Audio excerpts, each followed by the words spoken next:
मुझे एक घर में ड्राइवर की नौकरी मिल गई। घर में सिर्फ मालिक, मालकिन और उनकी बेटी हेमा थी। मैं मालिक की बेटी का ड्राइवर था। मालिक की बेटी एक बड़े कॉलेज में पढ़ती थी और मैं उसकी गाड़ी चलाया करता था। एक दिन अचानक मालिक और मालकिन को 2 महीने के लिए अरब चले गए। अब बस उनकी बेटी हेमा और मैं घर पर अकेली थी। लेकिन उस समय मेरा सर चकरा गया जब आधी रात को हेमा जी ने अपने कमरे में बुलाकर मेरे साथ, मेरा नाम मोहन है और मैं बिहार के एक गांव का रहने वाला हूँ। नौकरी की वजह से मैं मुंबई आ गया और कोई काम न मिलने की वजह से सड़कों पर मारा फिरने लगा था। जिस होटल में रहता था वहाँ बहुत सारे लड़के थे। वहाँ पर एक लड़के से मेरी बहुत अच्छी दोस्ती हो गई थी। उसने मुझे गाड़ी चलाना सिखा दिया और उसी दोस्त की वजह से मुझे एक घर में भी ड्राइवर की नौकरी मिल गई थी। मैं जिस घर में नौकरी करता था उस घर में सिर्फ मालिक, मालकिन और उनकी बेटी थी। जब मेरे दोस्त ने काम के लिए मुझे इस घर में भेजा तो मालिक ने मुझे अपनी बेटी का ड्राइवर रख लिया। मालिक की बेटी एक बड़े कॉलेज में पढ़ती थी और मैं उसकी गाड़ी चलाया करता था। रोज मैं उसे कॉलेज छोड़ता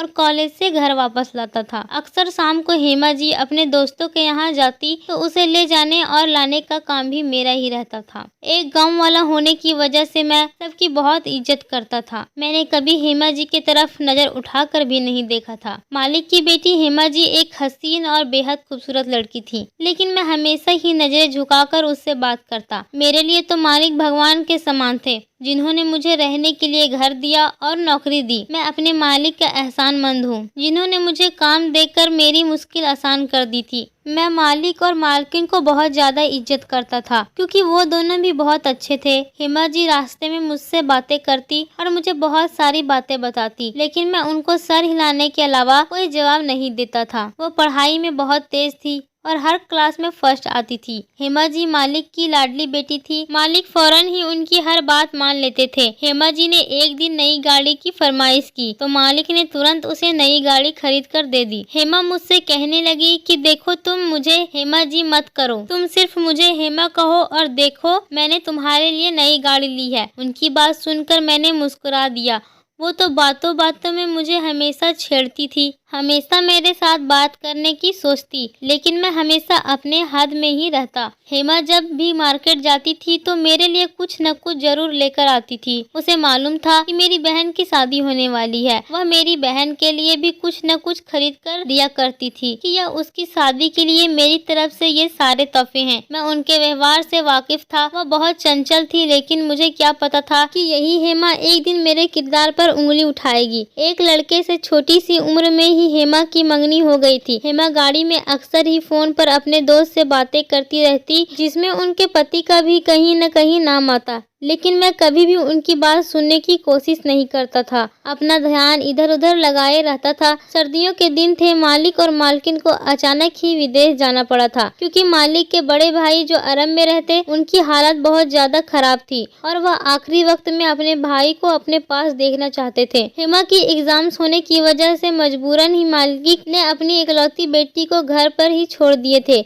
मालिक ने जाते जाते मुझे यह जिम्मेदारी दे दी कि मैं हेमा को कॉलेज ले जाने का काम पूरी जिम्मेदारी के साथ करूं और उसका ख्याल रखूं, क्योंकि मुझे मालिक के साथ काम करते हुए 4 साल होने वाले थे। इसलिए वह लोग मुझ पर बहुत ज्यादा भरोसा करने लगे थे। मालिक को अच्छे से पता था कि मैंने कभी नजर उठा के भी उनकी बेटी की तरफ नहीं देखा। मालिक और मालकिन 3 महीने के लिए अरब चले गए और मैं पूरी ईमानदारी के साथ अपनी जिम्मेदारी निभाने लगा। कुछ ही दिन बाद मेरी बड़ी बहन की शादी थी और इसलिए मुझे बहुत ज्यादा पैसों की जरूरत थी। मैं हेमा को कॉलेज छोड़कर पास के ही एक इलेक्ट्रॉनिक की दुकान पर चला जाता और वहां बैठकर काम सीखता ताकि खाली वक्त में ये काम भी कर सके। मालिक के यहाँ से 7 बजे मेरी छुट्टी हो जाया करती थी और मैं चाहता था कि मैं दुकान पर बैठकर काम करूं ताकि जल्द से जल्द मेरे पास इतने पैसे हो जाएं कि मैं अपनी बहन की शादी के लिए पैसे जमा करके गांव भिजवा सकूं। जितना दिन तक मालिक अरब में थे उतना दिन तक मुझे ज्यादा काम नहीं होता। मुझे बहुत फुर्सत मिल जाता था क्योंकि हेमा ज्यादातर घर में ही रहा करती थी। देखते ही देखते 2 महीने गुजर गया और मालिक के बड़े भाई मर गए। उस रात मेरे पास हेमा का फोन आया कि उनकी तबीयत ठीक नहीं है और मैं उनके पास आ गया। वो कहने लगी शायद उन्हें डॉक्टर के पास जाना पड़े। उनकी बात सुनकर मैं परेशान हो गया। रात की इस वक्त मेरा घर के अंदर जाना अच्छा ना था, लेकिन बीमारी की हालत में मैं हेमा को अकेला नहीं छोड़ सकता था, जबकि वह अपने बड़े पापा की मौत के गम में थी।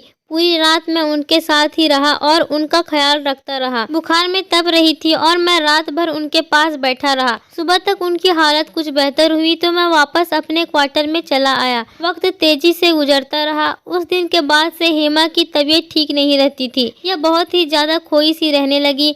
मुझे लगा शायद वह अपने माँ पापा से दूर रहकर परेशान है, लेकिन मुझे क्या खबर थी कि हकीकत क्या है। मालिक ने 2 हफ्ता अपने भाई के बच्चों के पास गुजारा और पूरे 3 महीने के बाद दोनों घर वापस आए। मैं उन्हें देखकर बहुत खुश हुआ, लेकिन उस वक्त मेरे कदमों तले जमीन निकल गई जब मालिक ने पास पड़ा डंडा उठाकर मुझे बुरी तरह से पीटना शुरू कर दिया। मुझे गंदी गालियां देते जा रहे थे और मारते जा रहे थे। मुझे समझ नहीं आ रहा था कि मुझसे ऐसी कौन सी गलती हो गई है जो मालिक इतना गुस्सा है। वो मेरी बात सुनने को तैयार ही नहीं थे। जब मुझे पूरी बात पता चली तो ऐसा लगा जैसे किसी ने मेरे पैरों तले जमीन खींच दी है। हेमा ने मुझ पर ये इल्जाम लगाया था कि मैंने उसके साथ जबरदस्ती की है और वह अब प्रेग्नेंट है, और ये बात डर के मारे उन्होंने अपने माँ बाप को फोन पर नहीं बताई कि मैं उन्हें कोई नुकसान न पहुँचा दूं। मैंने हैरानी से हेमा को देखा जो झूठ पर झूठ बोले जा रही थी। मैं तो हेमा को बहुत सीधी साधी और मासूम समझता था, लेकिन उसने तो मेरी किरदार पर उंगली उठा दिया। मालिक मेरी कोई बात सुनने को राजी नहीं थे।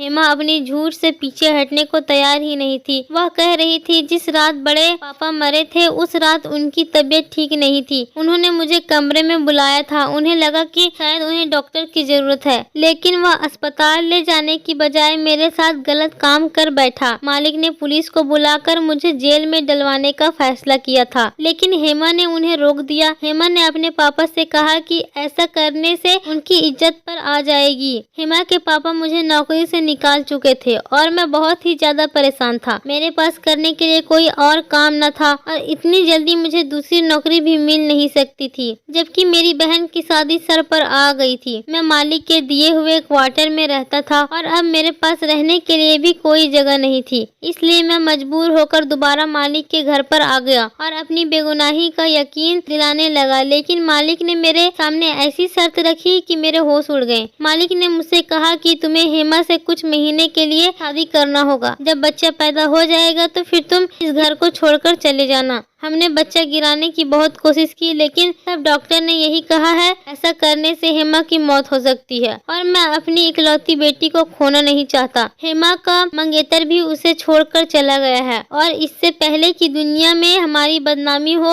हम हेमा को तुम्हारे साथ विदा कर देंगे और तुम इसे अपने साथ अपने गाँव ले जाना। जब बच्चा हो जाएगा तो हम हेमा को वापस ले लेंगे। मैं जानता था कि यह बच्चा मेरा नहीं है और हेमा ने झूठ बोला है, लेकिन उसके बावजूद मैं राजी हो गया क्योंकि मुझे अपनी बहन की शादी के लिए पैसों की जरूरत थी और इतने पैसे मुझे सिर्फ मालिक ही दे सकते थे। इसलिए मैंने हेमा से शादी करने के लिए हामी भर ली और उसे विदा करवाकर अपने गांव ले गया। हेमा बहुत खामोश थी। मैंने भी रास्ते भर उससे कोई बात नहीं की। गांव में मेरी माँ और घर वाले हेमा को देखकर हैरान रह गई। जब मैंने अपनी माँ को बताया कि मैंने शादी कर ली है तो मेरी माँ हैरान रह गई और कहने लगी कि इतनी बड़ी बात तुमने मुझे नहीं बताई। तेरी शादी को लेकर मेरे कितने सपने थे, लेकिन फिर हेमा को देखकर मेरी माँ खुश हो गई। हेमा बहुत खूबसूरत लड़की थी, इतनी प्यारी और कम उम्र। उसे देखकर मेरी माँ की सारी शिकायतें दूर हो गई और वह हेमा को मेरे कमरे में ले गई और गांव की औरतों की तरह उसे सजाने लगी। मैं बहन की शादी का इंतजाम करने लगा और रात को जब कमरे में आया तो हेमा दुल्हन के रूप में मेरे बिस्तर पर बैठी हुई थी। मैं उसे देखते ही रह गया। वह कोई परी की तरह लग रही थी। पहली नजर में ही मैं अपनी पत्नी पर दिल हार बैठा था, लेकिन मैं कैसे भूल सकता था कि मेरी इज्जत इसी ने तार तार कर दी। मैं उसके पास बिस्तर पर आकर बैठा तो वह डर की वजह से कांपने लगी। वह मुझे अच्छे से जानती थी कि उसने मुझसे किस तरह शादी की है। मैं उसे कुछ कहता इससे पहले वह खुद ही रोने लगी और मेरे कदमों में बैठ गई। उसके आंसू मेरे दिल पर गिर रही थी क्योंकि मैंने उसे हमेशा ही खुश और चंचल पाया था। हेमा रोते हुए मुझे कहने लगी कि उसने जो इल्जाम मुझ पर लगाया है इसके लिए शर्मिंदा है और अपनी गलती का पूरी तरह एहसास है, लेकिन यह सब कुछ उसने मुझे बदनाम करने के लिए नहीं किया बल्कि बहुत ही मजबूरी में किया है। मैंने गुस्से वाली निगाहों से हेमा को देखा और उसे साफ साफ कह दिया कि तुमने कितनी भी मजबूरी में यह सब क्यों ना किया हो, लेकिन तुम्हारी इस हरकत से मेरी इज्जत 2 कौड़े की रह गई है। तुम अपने गुनाह को मेरे सर पर थोपकर आजाद हो गई हो और मैं बेगुनाह होते हुए भी अपने मालिक की नजरों में गिर गया हूँ। मैं चाह कर भी तुम्हें कभी माफ नहीं नहीं कर पाऊंगा, लेकिन मैं इतना कमजोर नहीं कि अपनी शादी में आए औरत के साथ कोई जाति करे, इसलिए तुम इस घर में आसानी से रह सकती हो। मैं किसी भी चीज की कोई तकलीफ नहीं होने दूंगा, और जब तुम अपने पाप को इस दुनिया में ले आओ तो यहाँ से चली जाना। तुम पूरी तरह आजाद हो। मैं तुम्हें तुम्हारी औलाद के साथ तुम्हारे घर छोड़ जाऊंगा। मैं हेमा को अपने कदमों से उठाकर बेड पर बिठाते हुए कमरे से बाहर निकलने लगा, लेकिन तभी हेमा के शब्दों ने मेरे कदमों को रोक दिया। वो कहने लगी कि मैंने कोई गुनाह नहीं किया जिसकी वजह से मुझे यह इंतजार करना पड़े, ना ही मैंने आपको आपके मालिक की नजरों में गिराया है, बल्कि आपके मालिक तो आपसे बहुत मोहब्बत करते हैं और वो आप पर सबसे ज्यादा भरोसा करते हैं। इसलिए आपकी मालिक ने अपनी जिंदगी की सबसे कीमती चीज आपको दे दी है और उन्होंने मुझसे कहा है मैं शादी के बाद आपको सारी सच्चाई बता दूं। हेमा की बातों ने मुझे हैरान कर दिया। मैं पलटकर हेमा का चेहरा देखने लगा। उसमें मासूमियत छाई हुई थी। वो उस वक्त 19 साल की मासूम सी लड़की थी जो न जाने किस हालत में थी। हेमा कहने लगी कि वह पेट से नहीं है, बल्कि उसके पापा ने मुझसे झूठ कहा है। उसके पापा ने यह सब बहुत मजबूरी में किया है, क्योंकि वह अपनी बेटी की जान बचाना चाहते हैं। हेमा ने मेरे करीब आकर मेरा हाथ अपने हाथों में थाम लिया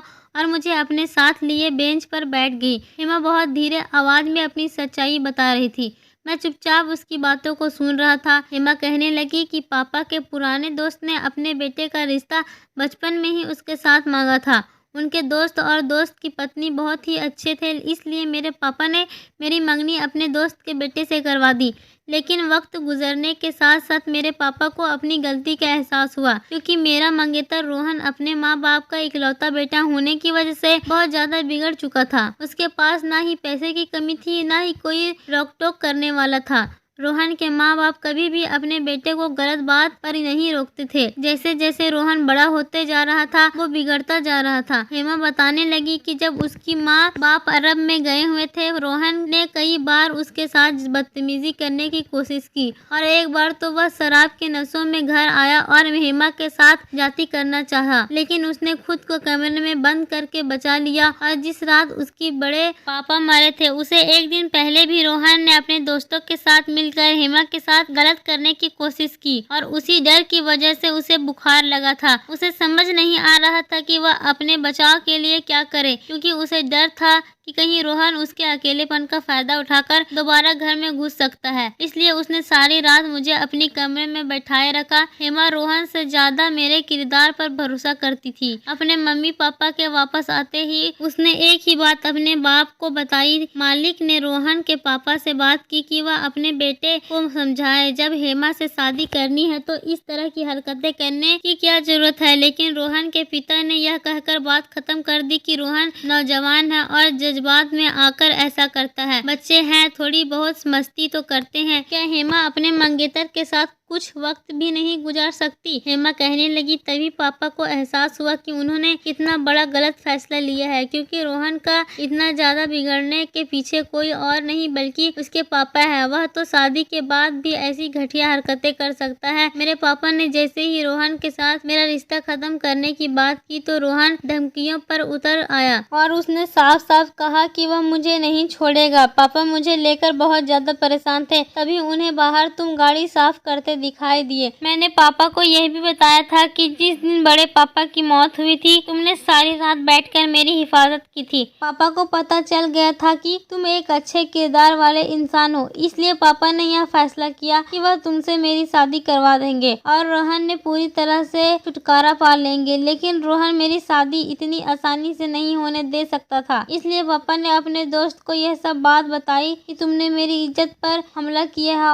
और अब मैं प्रेग्नेंट हूँ। उसके दोस्त ने खुद ही रिश्ता तोड़ दिया, क्योंकि वो इज्जतदार लोग ऐसी लड़कियों को बहू नहीं बना सकते थे जो शादी से पहले ही पेट से हो चुकी थी।